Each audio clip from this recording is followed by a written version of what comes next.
The sun had just started to rise over the quiet town of Adamasa, when loud whispers filled the air. People stood outside the big door of room 12, pointing and talking in shock. Earlier, the cleaners knocked on the door of the hotel room, but no answer. They tried again.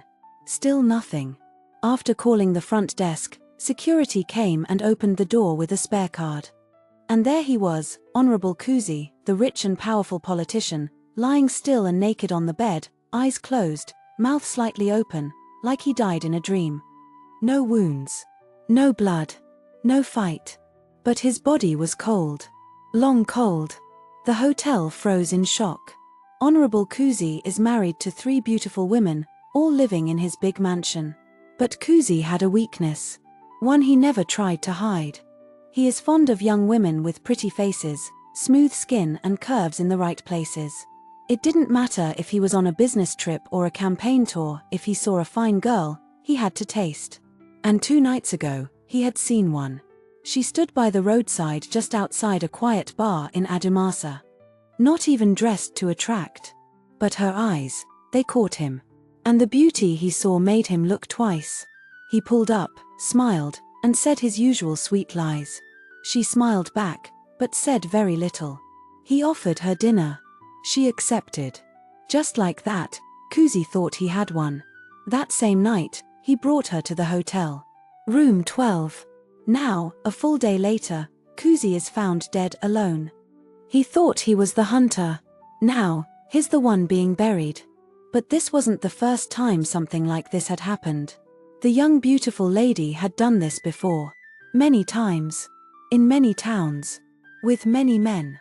She always changed her name. Her face never changed. But no one ever noticed. Now, people knew her by the name Akosua. What they didn't know is that, over 300 years ago, she was someone else, just a village girl with a stubborn dream. She wanted to be beautiful forever. She wanted men to kneel for her, rulers to desire her, and death to never touch her. And one night, deep in the forest, something old heard her wish. A thing not human. Not God. Not alive. It offered her a gift, a power that granted her what she desired most. She would stay young and irresistible forever. But to keep the gift, she had to feed it. Every 7 years, she must find 7 men. Each man must fall for her, sleep with her, and within 21 days, die. It must be done before the moon marks the 7th week. If she fails, she withers. This was the cycle, and she has been doing it for 300 years. This time around Kuzi was the first. She chose him with her eyes. He thought he won her. He never knew. He gave himself easily. Too easily. And just like that, the ritual had begun. Kuzi's death was only the first spark. And as the fire quietly spread, Akosua, or whatever name she now answered to, moved through the world like mist. Soft, invisible, but deadly. At night the following day, loud music poured from the open windows of Level 9 Lounge, a place where men came to boast and drink away their emptiness. That's where she saw him, Kobina, the car boss. He was 42, wore a gold watch that flashed too much, and had a laugh that filled the whole room. His car lot was famous: Bentleys, Benz, Range Rovers. He sold to ministers, footballers, musicians, and other influential individuals. And tonight, Kobina had money to throw and something to prove. He spotted her at the bar and leaned in like he already owned her. "You like wine?" he asked, pointing to her empty glass. Akosua turned, slow and smooth. "Only when it's expensive." That was all the permission Kobina needed. He talked, bragged, bought bottles, showed her videos of his cars, his house, his dogs. She smiled, nodded, laughed at the right moments. By midnight, they were at his apartment: soft lights, music, silk sheets. He kissed her neck and whispered, "You're not like the others." She didn't reply, just closed her eyes as the ritual claimed its next offering. She left at dawn. Few days later, Kobina's body was found face down in his jacuzzi. No struggle, no wound, just peace and silence. The doctors called it cardiac arrest. But he was the victim too. Akosua had already moved on, like she always did. No delay. just forward. The ritual clock never stopped ticking. This time, it led her to a university in town, where boys believed charm was power and fame was protection. She had been here before, years ago. But back then, nobody had phones and nobody went live. Things were easier then. Now, things have changed. But men remained predictable. There on the campus she met her next victim. Kojo was 27. Smooth talking, always trending. He called himself the campus prince. Had a gossip vlog with thousands of followers.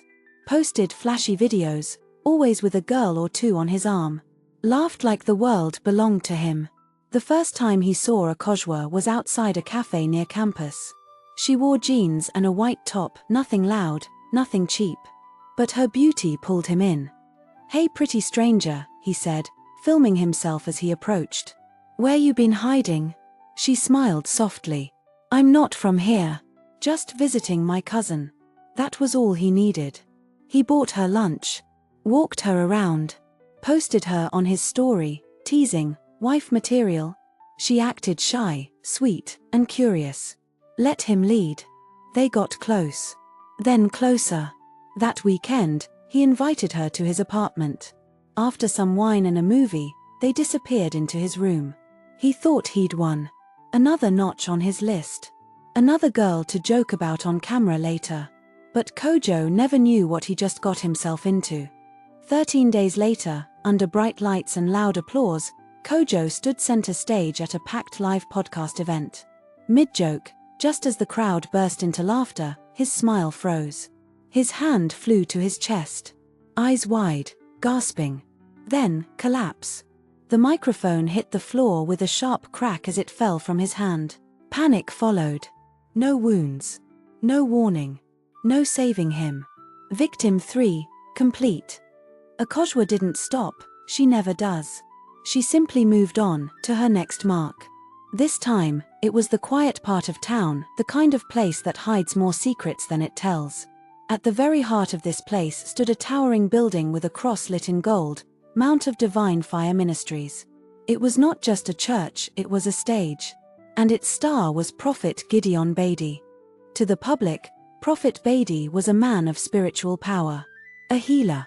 A lion in the pulpit. They said his voice could drive out demons and his prayers could cure anything from broken bones to broken hearts. His revival services were packed every Friday night, people standing in the aisles, falling under the weight of his anointing. But those who crossed the velvet curtain into his private chamber knew a different man. Behind closed doors, Beatty was no shepherd. He was a predator in a prophet's robe, clothed in holy words but driven by unholy appetites. He called it private deliverance. Others might have called it something closer to abuse. On one such Friday night, Akosua came. She wore no makeup. No heels. Just a plain dress, her hair wrapped simply, her face soft and bare. But it was those eyes, calm, deep, unreadable, that made the mighty prophet stammer mid-sermon. His fiery rhythm broke. For a split second, he lost his grip on the crowd. After the altar call, he sent one of his junior pastors to bring the new visitor.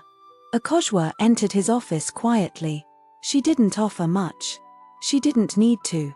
He, on the other hand, was full of words, holy words, twisted words. He spoke of visions. Of chains needing to be broken. Of intimate prayers that required silence and trust. He placed oil on her forehead, his hand lingering too long. Touched her shoulder. Then, lightly, her waist. "You carry a heavy spirit," he whispered. "I know," she replied, her voice like still water. By the end of their session, he was glowing with sweat and satisfaction. "I need to bless your home personally," he said, already imagining the scene. "For protection." Later that night, he arrived at her apartment. He came with a Bible, a bottle of anointing oil, and desire masked as deliverance. But Akosua didn't need salvation. She needed a soul. And by morning, she had it. Prophet Beatty left humming, chest puffed, ego full. He believed he'd conquered. He had no idea he'd already been devoured. Another victim had been taken, willingly, stupidly. 2 Sundays later, the church was full again. The sermon was loud, passionate, titled, "You Cannot Hide from God." Beatty stomped, sweat poured. The choir clapped in rhythm. Then, in the middle of a verse, he stopped. He blinked, clutched his chest. The Bible in his hand slipped, hit the floor with a soft thud. He gasped once, like someone falling underwater. Then collapsed backwards, eyes wide open, mouth still half-speaking. For a moment, the sanctuary was silent. Then the screams began. Ushers rushed. Choir members froze. One woman fainted. But the prophet was already gone. The doctors called it a cardiac arrest. Heaven knew better. So did Akosua. Victim 4, complete. A few days after the prophet dropped dead behind his pulpit, Akosua was on the hunt again. It was a hot Wednesday afternoon when Akosua's silver sedan began to cough and wheeze, thick smoke curling from under the hood like a dying breath. Horns blared as she slowed to the side of the busy road, her face calm, almost amused. She wasn't angry, this was part of the plan. She eased the car into the nearest garage, a noisy, oil-stained lot packed with dented bumpers, half-fixed taxis, and the chaotic music of shouting apprentices. Tools clanked. Radio played. Sweat mixed with engine grease. At the center of it all stood Mensa, 28. Sleeves rolled, shirt stained, hands covered in grease. His laughter was loud, his confidence louder. But when he saw her step out of the car, the world slowed for a moment. She didn't belong in a place like this. Her dress was too clean, her perfume too rich, her silence too heavy. She was out of his league, and he knew it the moment she locked eyes with him. Still, something in him said, "Shoot your shot." He wiped his brow with a rag and strutted over. "Madam, relax.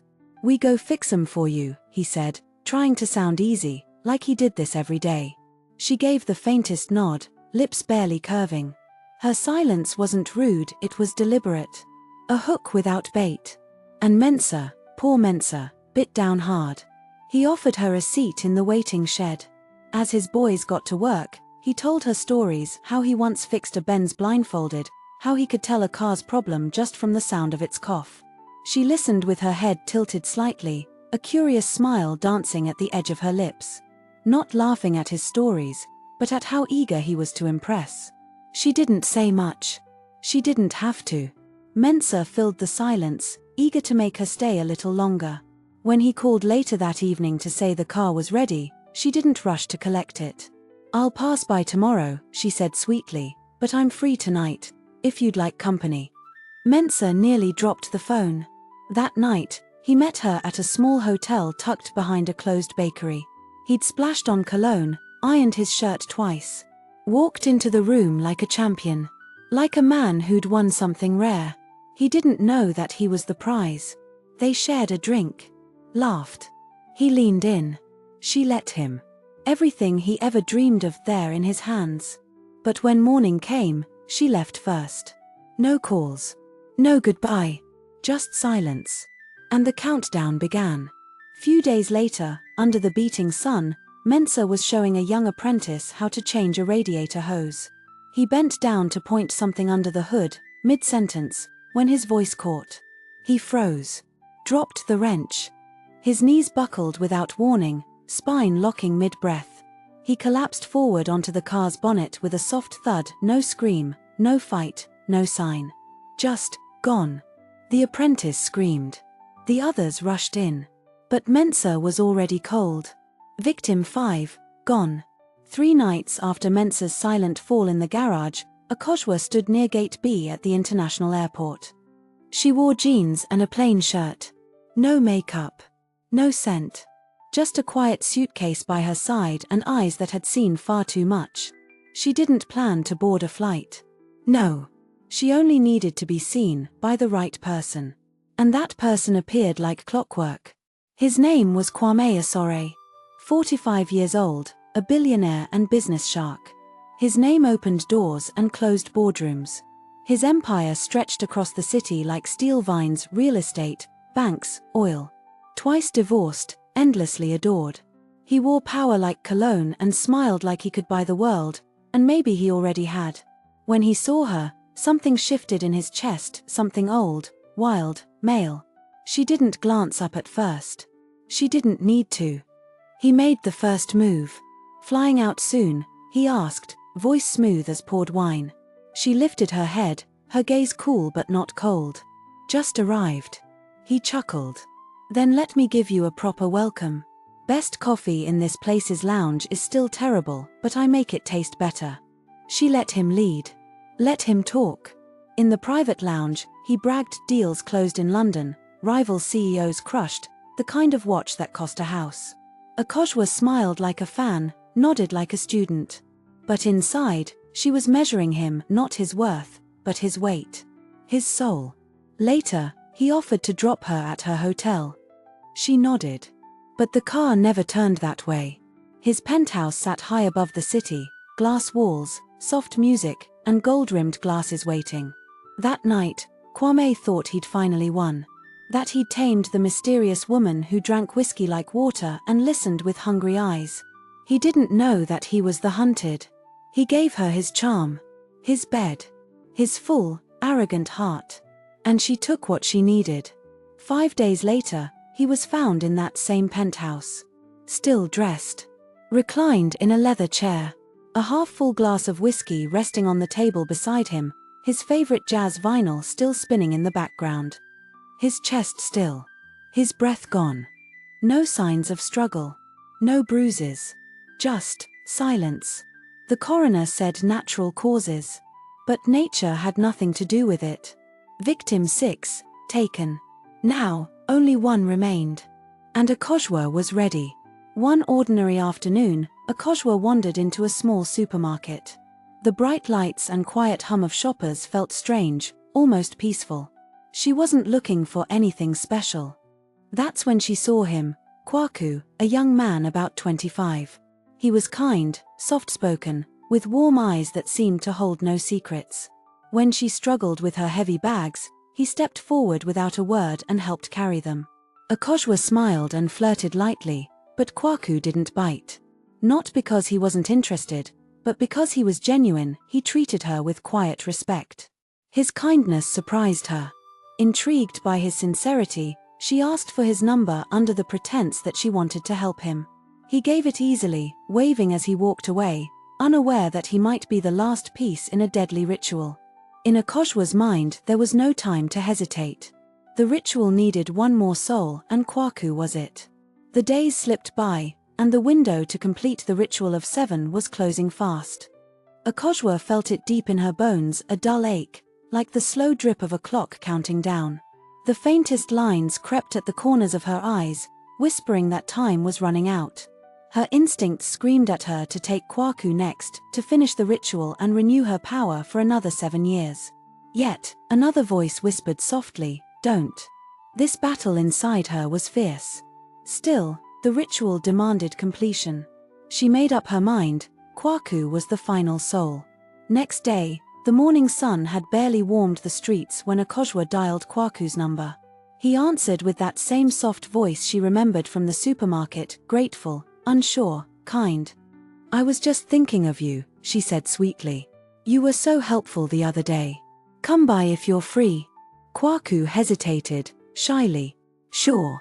I'd like that." That evening, he arrived at her apartment, holding a small bag of fruits he'd picked up on the way, his way of saying thank you. Akosua smiled as she opened the door, but there was no warmth in it. Only calculation, dressed in charm. "Come in," she said, stepping aside. Inside, the room was dim, cozy, intimate by design. Soft jazz hummed through the speakers. A bottle of red wine was already waiting on the table. Kwaku handed her the fruit, smiling. "Just a little thank you for inviting me. And, for the other day." "You're too kind," she replied, taking the bag without looking inside. They Saturday talked. She asked questions, not just to be polite, but with deliberate curiosity. "So, what do you do?" she asked, eyes wide, voice light. "I work at a tech hub," he said. "Helping local businesses get online, mostly. Not fancy, but I like it." She leaned in, nodding slowly, as if the details of his simple life fascinated her. "That's beautiful," she whispered. "You help people. You're rare." Kwaku's heart thudded. He smiled nervously, clearly mistaking her interest for affection. Then, she touched his hand, just lightly, just enough. His eyes flicked up, caught in her gaze. She laughed. "Dance with me." The lights dimmed further. She took his hand and pulled him gently into the open space between the couch and wall. They moved slowly, her body guiding his. She leaned in, resting her head near his neck, her breath soft and tender.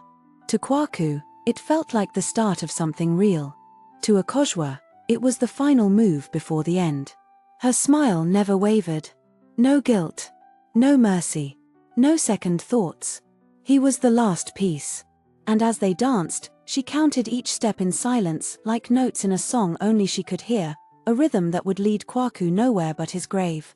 Her hand slid into his, slow and deliberate. The other reached back and pushed open the hallway door. Light spilled out, soft and low, casting long shadows behind them. She leaned in, her lips close to his ear. "Come," she whispered, sweet as honey, cold as ash. Then she turned, stepping into the hallway. Behind her, Kwaku stood still.